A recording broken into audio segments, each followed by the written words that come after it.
ऋणमो अरिहन्ताणं ऋणमो सिद्धाणं ऋणमो वाइरीयाणं ऋणमो वज्रायाणं ऋणमो लोये सव्वसाहूणम् अरहंत सिद्ध सूरि उपाध्याय साधु सर्व अर्थ के प्रकाशी मांगलिक उपकारी हैं।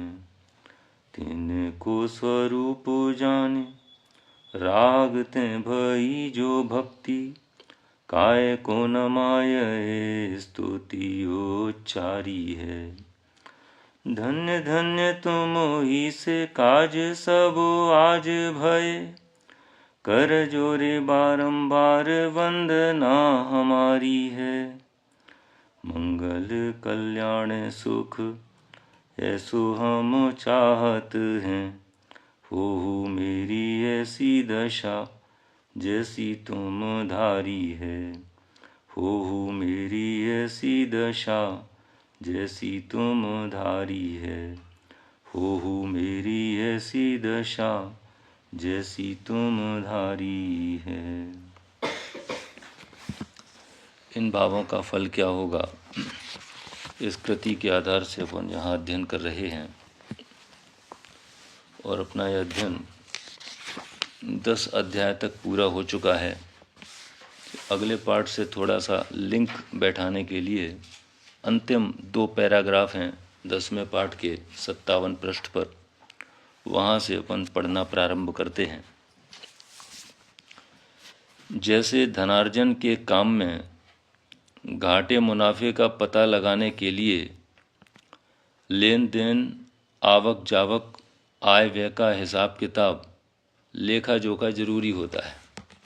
कोई भी काम करें, अपन धंधा व्यापार करें, धनार्जन के लिए करते हैं ना सारे काम। तो धनार्जन के काम में घाटे मुनाफे का पता लगाना है। पता लगा अपन व्यापार भी करते जाएं, माल भी बेचते जाएं और हाथ में कुछ आवे नहीं। तो घाटे मुनाफे का पता लगाने के लिए करना क्या है कि लेन देन क्या लाए, कितना बेचा, आवक जावक क्या आ रहा है, क्या जा रहा है, आय व्यय कितनी इनकम है, कितना खर्चा है, दुकान का खर्च, घर का खर्च, इनकम देखें, मंथली टोटल लगाते हैं। आय व्यय का हिसाब किताब, लेखा जोखा जरूरी होता है, नहीं तो पता ही नहीं लगेगा क्या चल रहा है क्या नहीं चल रहा है। उसी प्रकार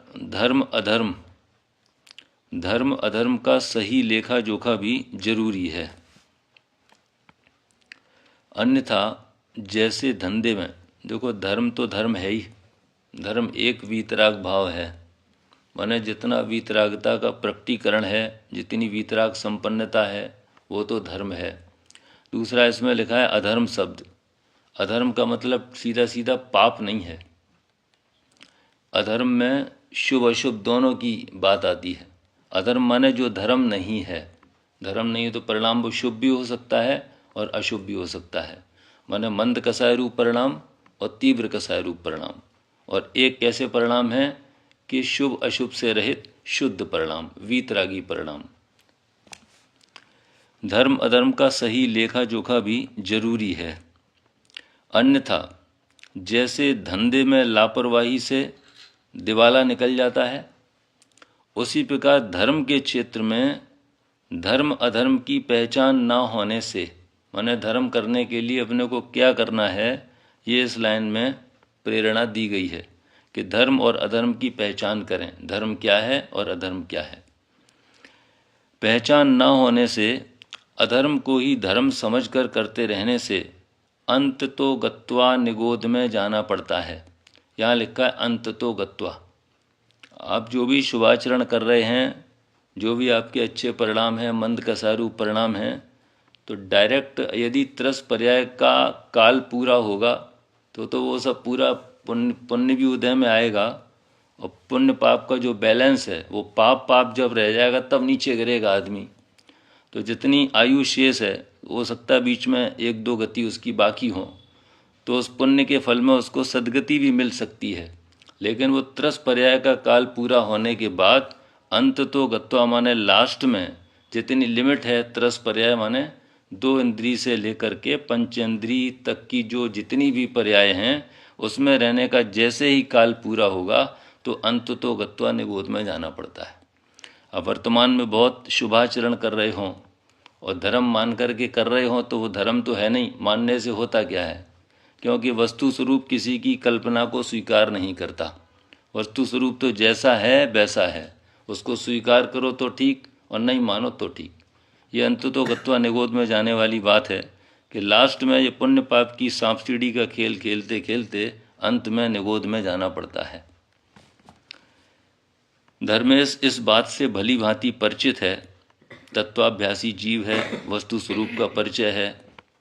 अतः उसका सोचना यह है कि अमित की पत्नी सुनंदा और उसकी छोटी बहन सुनैना जो दिन रात आर्त ध्यान में डूबी रहती हैं, उन्हें सत्य का ज्ञान कराना अत्यंत आवश्यक है। पता नहीं रहती बहुत से लोगों को, जो अंदर अंदर चलती रहती है कुड़कुड़ाहट, बाहर में नहीं दिखती।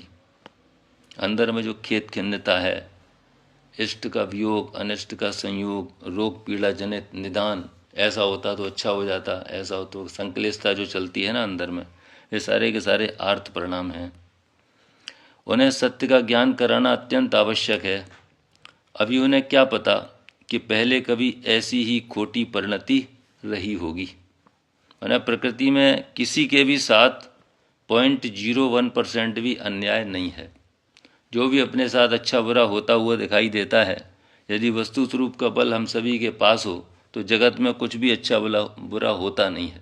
होने योग्य होता है, ना अच्छा होता है ना बुरा होता है। पहले कभी ऐसी ही खोटी परिणति रही होगी, अपने अपने पर घटाना सभी लोग, जिसका फल अभी भोग रहे हैं। और अब भी यदि इसी स्थिति में यह दुर्लभ मनुष्य भव बीत गया तो फिर अनंत काल तक इसी भवसागर में गोते खाने पड़ेंगे। अतः उन्हें एक बार तो सन्मार्ग दिखाना ही होगा। जिसको सन्मार्ग हाथ लग गया है उसको अंदर से ऐसी भावना होती है कि हम ये सन्मार्ग दूसरों तक भी पहुंचाएं, वहाँ तक भी कन्वे करें। मित्र कहते ही उसको हैं जो दूसरे को सन्मार्ग में लगाए। चापलूसों को मित्र नहीं कहते हैं। जैसा आज चल रहा है, किसी की खूब प्रशंसा करो, उसके जो अवगुण हैं उनकी भी तारीफ करो तो अपने को कितना आनंद आता है, लेकिन वास्तव में वो गड्ढे में ले जाने वाला मित्र है। मित्र उसको कहते हैं जो हमारी कमियां दिखाए, हमारे आचरण में कहाँ कहाँ फॉल्ट है, कहाँ कहाँ सुधार की गुंजाइश है, और निष्पक्षता से वो विचार करे और सुधरने का प्रयत्न करे। ये है सही मार्ग। अतः उन्हें एक बार तो सन्मार्ग दिखाना ही होगा। फिर भी यदि उनकी समझ भी अमित जैसी ही रही तो उनकी वे जाने। फिर अपने को क्या करना कि सामने वाले की होनहार का विचार करो, भैया इसकी कोटि गति बंध चुकी है, इसकी अकल सुधरने वाली नहीं है, उसकी वे जाने। अपन समता रखें। मैं अपना काम तो करूँगा। भगवान की दिव्य ध्वनि तो सभी के लिए है, जितने भी समावसरण में बैठे हैं, उसमें कोई पक्षपात वाली बात नहीं है। न भगवान को ऐसी करुणा है, न गरज है कि हम लोगों को समझाएं। अब बोले जो पात्र जीव हैं, भव्य जीव हैं, वो उनकी दिव्य ध्वनि का श्रवण करके कल्याण के मार्ग में लग जाते हैं, भी उनके सच्चे भक्त हैं। मैं अपना काम तो करूँगा। ये तो साधक की भूमिका में, श्रावक की भूमिका में ऐसे विकल्प होते हैं। मैं अपना काम करूँ, तत्व का प्रचार प्रसार करूँ। इसी संकल्प के साथ धर्मेश उन्हें सन्मार्ग कराने की योजना बनाने में जुट गया। यहाँ तक अपन पढ़ चुके थे। अब 11वें अध्याय से ये चर्चा अपनी आगे बढ़ती है। जहाँ एक ओर सुनैना का सुरांगना के समान प्रकृति प्रदत्त रूप लावण्य, वहीं दूसरी ओर ऐसी दयनीय, दुखद, प्रतिकूल पारिवारिक परिस्थितियाँ।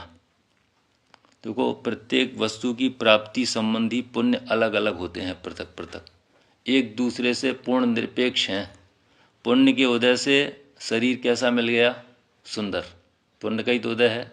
शरीर यदि कुरूप होता तो कौन सा उदय? पाप का उदय। अब प्रकृति प्रदत्त माने कर्मोदय से, शुभ कर्म के उदय से रूप लावण्य माने सुंदरता तो विशेष, देवांगनाओं जैसी, और दूसरी ओर ऐसी दयनीय, दुखद, प्रतिकूल पारिवारिक परिस्थितियां, ये पाप का उदय, जिन्हें देख दानवों के दुष्ट हृदय भी, जो दानव हैं, राक्षसी वृत्ति के हैं, क्रूर हैं, हिंसक परिणाम वाले जीव हैं, उनके हृदय भी द्रवित हो जाएं, उनके हृदय भी पिघल जाएं, ऐसी प्रतिकूल पारिवारिक परिस्थितियां।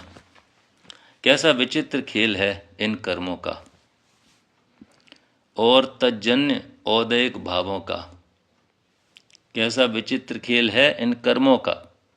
कर्मों का खेल माने कर्म तो निमित्त मात्र हैं, लेकिन कर्म का उदय होगा माने द्रव्य कर्म का उदय होगा तो कोई ना कोई नोकर्म होगा, और वो द्रव्य कर्म नोकर्म उसको लक्ष्य में लेकर के अपने अंदर जो परिणामों में विचलितपना होता है, जो परिणामों में विकार उत्पन्न होता है, वो औदैक भाव माने पर के लक्ष्य से होने वाला भाव। अगर कर्म का उदय है तो ही समझ लो अपने अंदर विकार उत्पन्न हो रहा है। अपने अंदर विकार उत्पन्न हो रहा है तो ये गारंटी इस बात की है कि कोई ना कोई कर्म का उदय है। लेकिन जरूरी नहीं है कर्म का उदय हमको विकार करा ही दे, इसलिए कहते हैं निमित्त मात्र है। लेकिन फिर भी अपने जीवन की जितनी भी घटनाएं हैं रंग बिरंगी, वे ऐसी हैं पूरी की पूरी कर्मानुसारी हैं। ऐसा ही चल रहा है, जैसे जैसे कर्म का उदय है वैसे अपने औदैक भाव होते जाते हैं। इन कर्मों का और तज्जन्य औदैक भावों का कैसा विचित्र खेल है। परंतु यह कोई नई बात नहीं है। पुराण पुरुष श्रीपाल इसके साक्षी हैं। जहाँ एक ओर वे कोटि भट्ट करोड़ों योद्धाओं का उनमें बल था, उनकी बात है, और तद्भव मोक्षगामी उसी भव से मोक्ष जाने वाले जीव, वहीं दूसरी ओर उनका कुष्ठ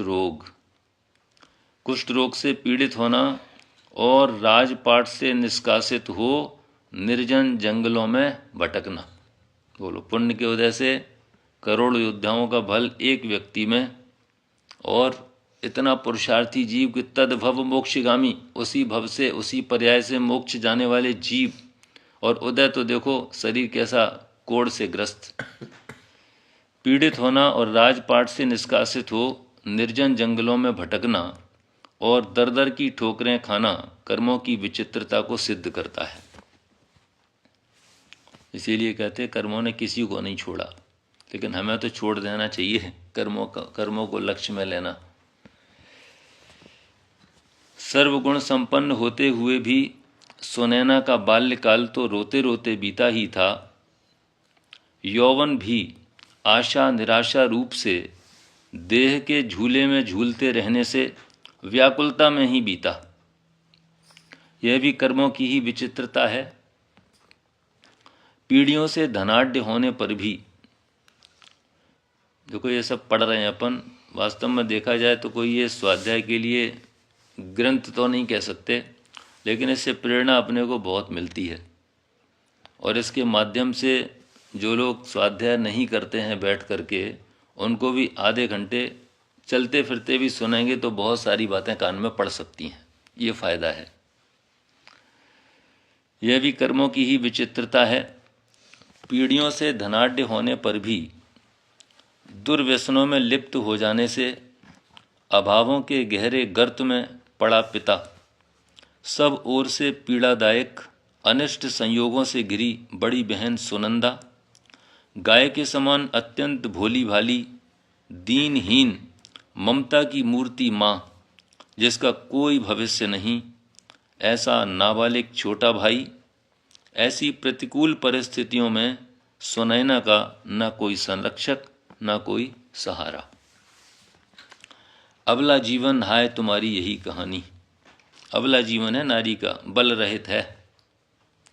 अबला जीवन हाय तुम्हारी यही कहानी की उक्ति को याद कर कर के आहें भरती सुनैना सदैव सशंक भयभीत मृगी की भांति अपना आश्रय खोजती यत्र तत्र भटकती हुई अपने दुर्दिन बिता रही थी।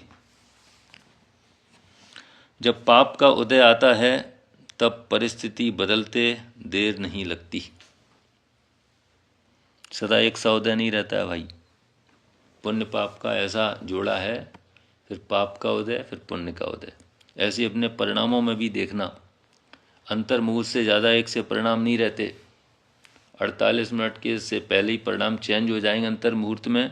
शुभ से अशुभ, अशुभ से शुभ, शुद्ध भी लगातार चलता नहीं। यदि ध्यान में 48 मिनट तक अगर शुद्धोपयोग आत्मलीनता बनी रहे तो इसका फल क्या है? ये जीव को नियम से केवल ज्ञान की प्राप्ति हो, नियम। तो परिणाम ऐसे बदलते रहते हैं, अंतर्मुहूर्त में शुभ से अशुभ, शुद्ध अशुभ बदलते रहते हैं। जब पाप का उदय आता है तब परिस्थिति बदलते देर नहीं लगती। जो अपने गौरव के हेतु होते हैं, सुख के निमित्त होते हैं, वे ही गले के फंदे बन जाते हैं। सुनैना का शारीरिक सौंदर्य, जिस पर उसके माता पिता एवं कुटुंब परिवार को गर्व था, आज वही सौंदर्य उसके लिए धर्म संकट बन गया है। दुर्व्यसनों के कारण पिता की सामाजिक प्रतिष्ठा धूल धूसरित एवं प्रभाव क्षीण हो जाने से असामाजिक तत्वों की पड़ती काली छाया और गिद्ध दृष्टि की शिकार हो जाने की आशंका से सुनैना सशंक और भयातुर भी रहने लगी थी। अपने शील की सुरक्षा में सतत सावधान सुनैना अपने सौभाग्य की प्रतीक्षा कर रही थी। सौभाग्य की प्रतीक्षा कर रही थी मतलब ये आशा तो थी उसकी कि दुर्भाग्य भी लंबे समय तक नहीं चलता, द्रव्य की पर्याय निरंतर बदलती रहती है। ये वो दिन नहीं रहे तो ये दिन भी नहीं रहेंगे, जब बदलता रहता है। इसलिए पर्याय में अटकने की बात बिल्कुल नहीं है। समता रखें, ज्ञाता दृष्टा रहें। अगर अच्छे दिन नहीं रहे तो बुरे दिन भी रहने वाले नहीं हैं, बदलता रहता है समय। अपने शील की सुरक्षा में सतत सावधान सुनैना अपने सौभाग्य की प्रतीक्षा कर रही थी। ये उसमें आता है शांतिनाथ भगवान की स्तुति में, मम भाव भाव शक्ति पामरता मेट देगी, अभाव भाव शक्ति प्रभुता विकास देगी। निश्चिंत होय दृष्टि निज द्रव्य में रमाई, प्रभु शांत छवि तेरी अंतर में है समाई। भाव भाव शक्ति अभाव भाव शक्ति माने जो भी अवस्था वर्तती उसका अवश्य विनाश हो, इस काल जो वर्ते नहीं आगे वही उत्पन्न हो। जो पर्याय है ना, ये जाने वाली है, दूसरी आने वाली है। तो पामरता में ना जिए, ये प्रभुता विकास देगी। अभाव भाव शक्ति, जिसका भी अभाव है उसका सद्भाव भी होगा। सतत सावधान सुनैना अपने सौभाग्य की प्रतीक्षा कर रही थी। वह सोचती, लड़कों ने तो जिस कुल में जन्म ले लिया उसे पूरा जीवन वहीं बिताना पड़ता है। ये प्लस पॉइंट है लड़कियों के लिए।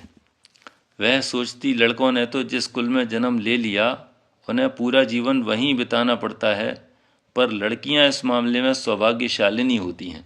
क्यों होती हैं? कि उन्हें जीवन में 2 बार भाग्योदय का अवसर प्राप्त होता है। एक बार तो तब जब वह किसी बड़े घर में जन्म लेकर बड़े बाप की बेटी बनती है।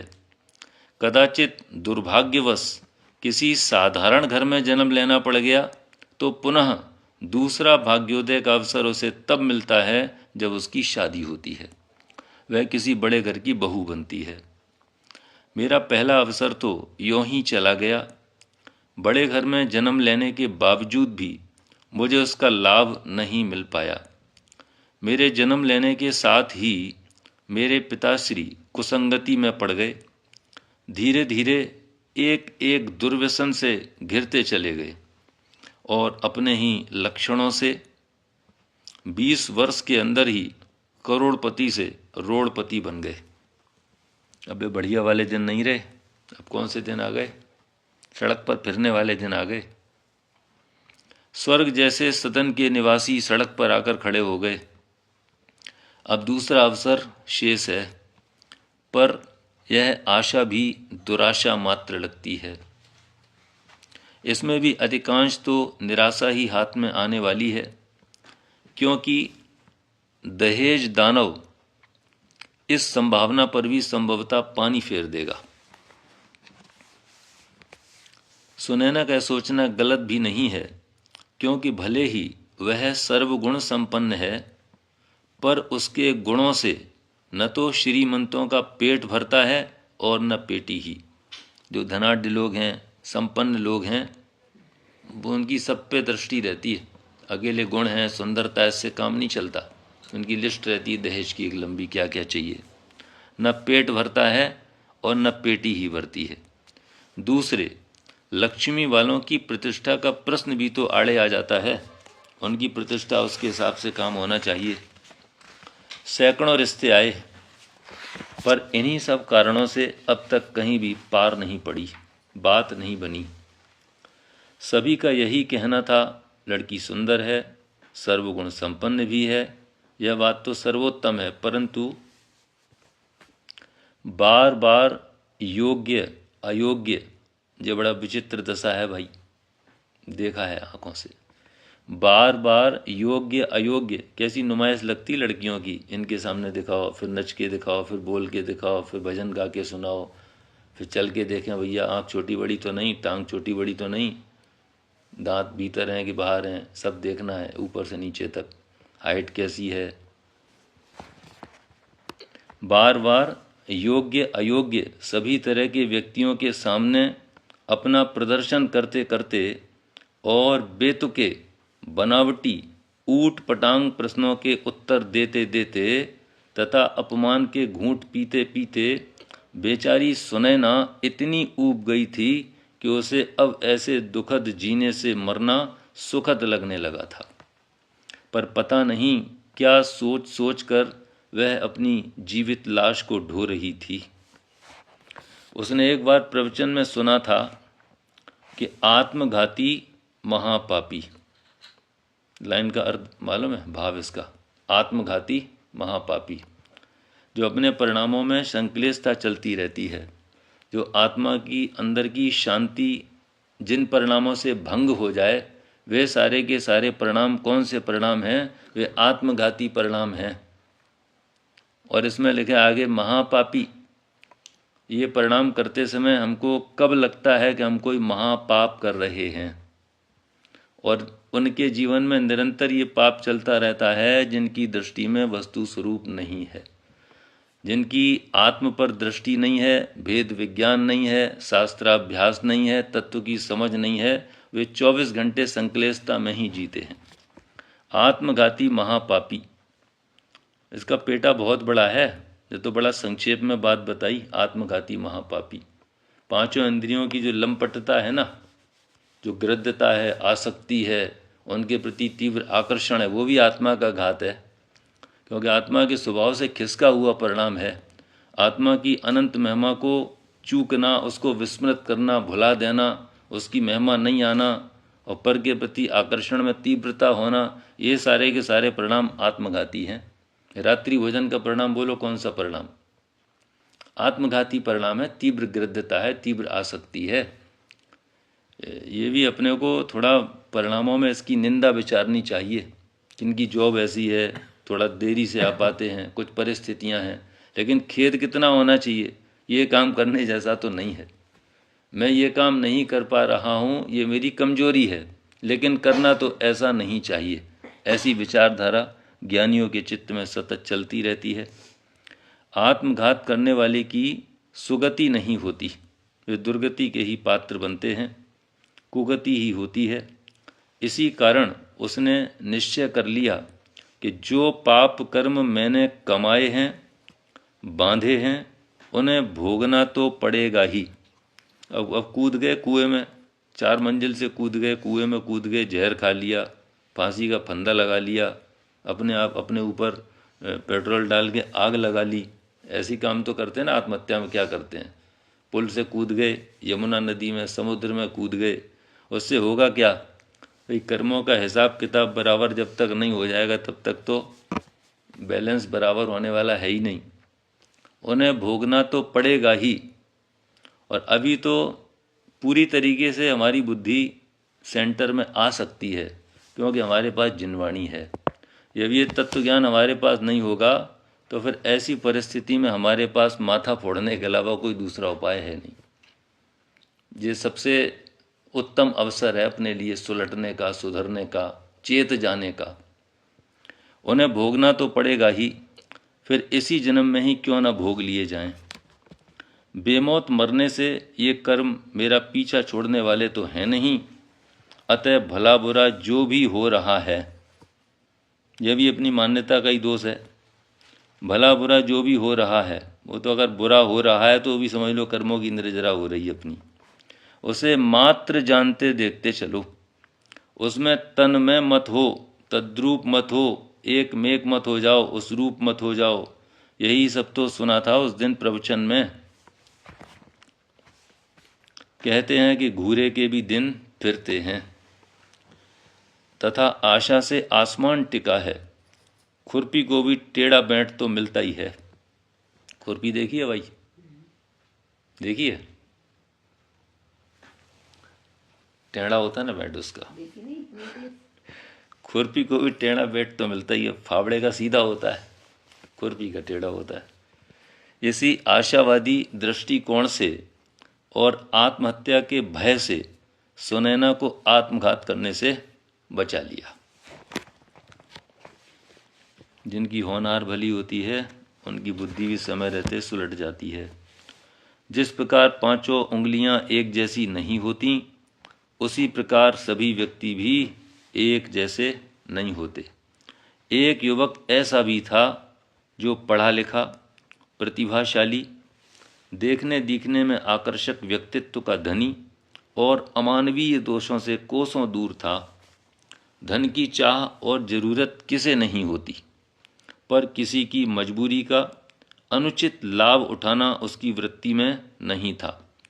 प्रथम परिचय में ही वह सुनैना के वाह्य व्यक्तित्व से आकर्षित हो गया। धीरे धीरे परिचय प्रीति में बदल गया। वह सुनैना की वो कौन सी चीज़ें थीं जिससे किससे विवाह हुआ था, क्या नाम था इसकी व्यक्ति का, भी तो आया था पहले, तो जहाँ भी चलो बात चली, हो सकता आगे सुदर्शन नाम है, आगे आया है। प्रथम परिचय में ही वह सुनैना के वाह्य व्यक्तित्व से आकर्षित हो गया। अब कौन से ऐसे गुण देखे, वो नीचे भी दिए हैं। धीरे धीरे परिचय प्रीति में बदल गया। वह सुनैना की सरलता, सरलता माने भोलापन, सज्जनता, सज्जनता माने जिसमें शिष्टाचार हो, सभ्यता, तहजीब, तथा प्रतिकूल परिस्थितियों में सहनशीलता, तथा चित्त की प्रसन्नता, प्रत्येक परिस्थिति में प्रसन्न रहने की कला, ऐसे गुण, इन गुणों से अधिक प्रभावित था। इन्हीं सब कारणों से वह उसके मन में बस गई। ये सफलता के सूत्र हैं, 3-4 पॉइंट। व्यक्तित्व में सरलता हो, सज्जनता हो, प्रतिकूल परिस्थितियों में सहनशीलता हो और चित्त की प्रसन्नता हो, ये गुण हैं। इनसे प्रभावित था। इन्हीं सब कारणों से वह उसके मन में बस गई थी। यदि वह चाहता तो किसी भी बड़े घर से उसे भी 2-4 लाख मिलना, तो बहुत पुराना लिखा हुआ उपन्यास है। अब तो 2-4 लाख क्या 2-4 करोड़ की बात करो। अब तो 2-4 लाख मिलना कोई बड़ी बात नहीं थी, पर यह उसके खून में ही नहीं था। सुनैना भी उसे देखते ही अनजाने में ही उसकी ओर सहज आकर्षित होती चली गई, मानो उसके साथ उसका जन्म जन्म का रिश्ता हो।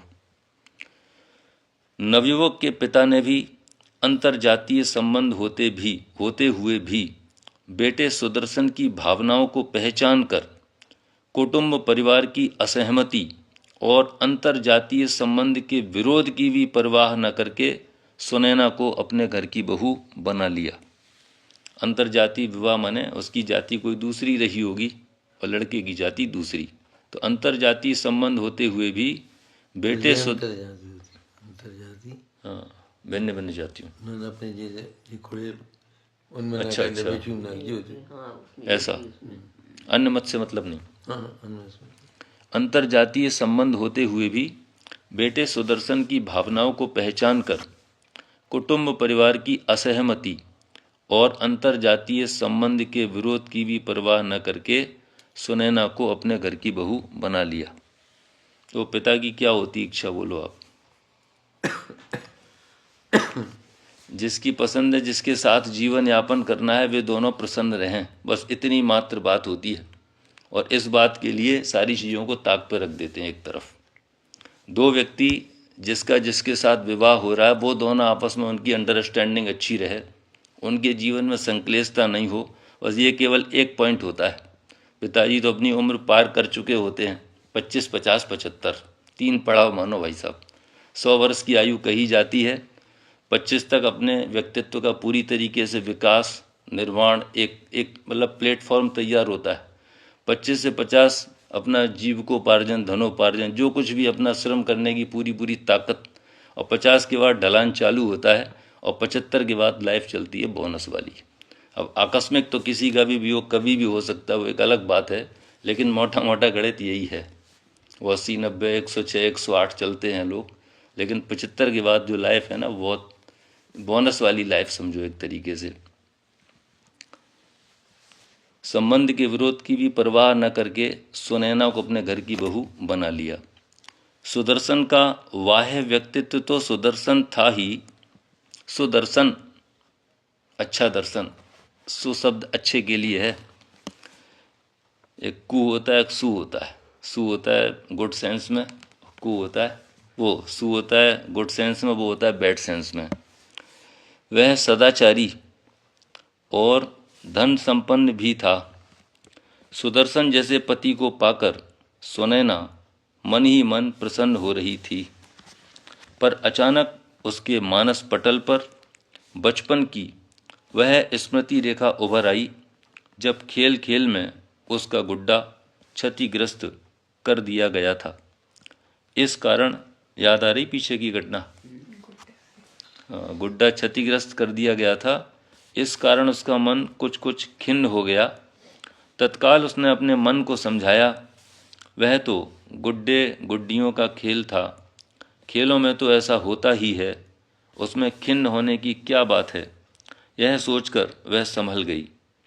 यद्यपि उस समय वह खूब रोई थी, क्योंकि तब लड़कपन जो था, उस समय वह खेल को ही सचमुच की शादी समझती थी।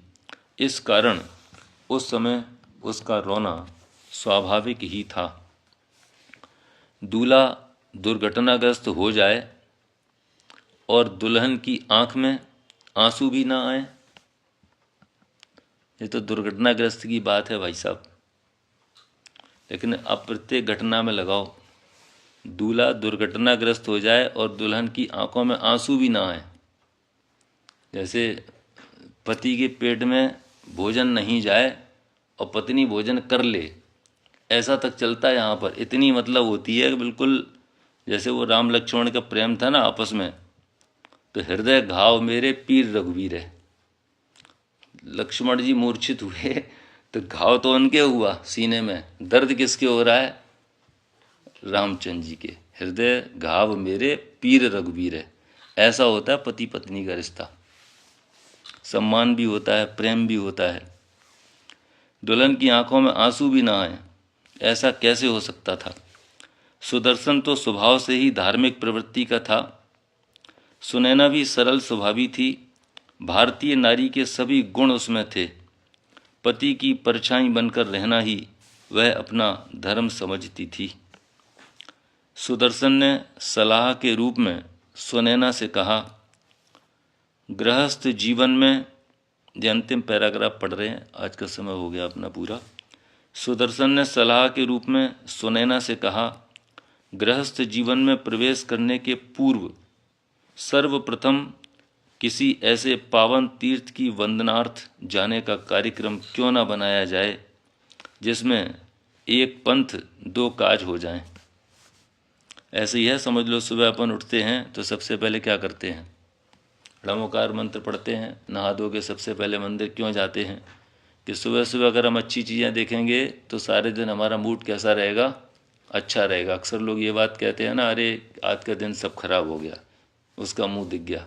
अलग किसी गलत आदमी का मुख दिख जाए तो ऐसा लोग बोलते हैं आज का पूरा दिन ही खराब हो गया। वरना जो चीज़ हम अच्छी देखते हैं तो हमारा मूड अच्छा रहता है। वैसे ही वैवाहिक जीवन में प्रवेश कर रहे हैं तो अच्छे काम से शुरुआत की जाए। तो कोई ऐसी सोच भी बहुत कम लोगों की होती है। गृहस्थ जीवन में प्रवेश करने के पूर्व सर्वप्रथम किसी ऐसे पावन अर्थात पवित्र तीर्थ की वंदनार्थ जाने का कार्यक्रम क्यों न बनाया जाए, जिसमें एक पंथ दो काज हो जाएं, तीर्थ वंदना भी हो जाए और साथ में घूमना फिरना भी। शेष चर्चा अपन कल करेंगे। बोलिए वर्तमान शासन नायक महावीर भगवान की। सहजानंदी शुद्ध स्वरूपी अविनाशी में आत्म स्वरूप, सहजानंदी शुद्ध स्वरूपी अविनाशी में आत्म स्वरूप, सहजानंदी शुद्ध स्वरूपी अविनाशी में आत्म स्वरूप, निज निधि निज में बताई यह अनंत उपकार है, उसके लिए जिन वाणी माँ को वंदना शत बार है।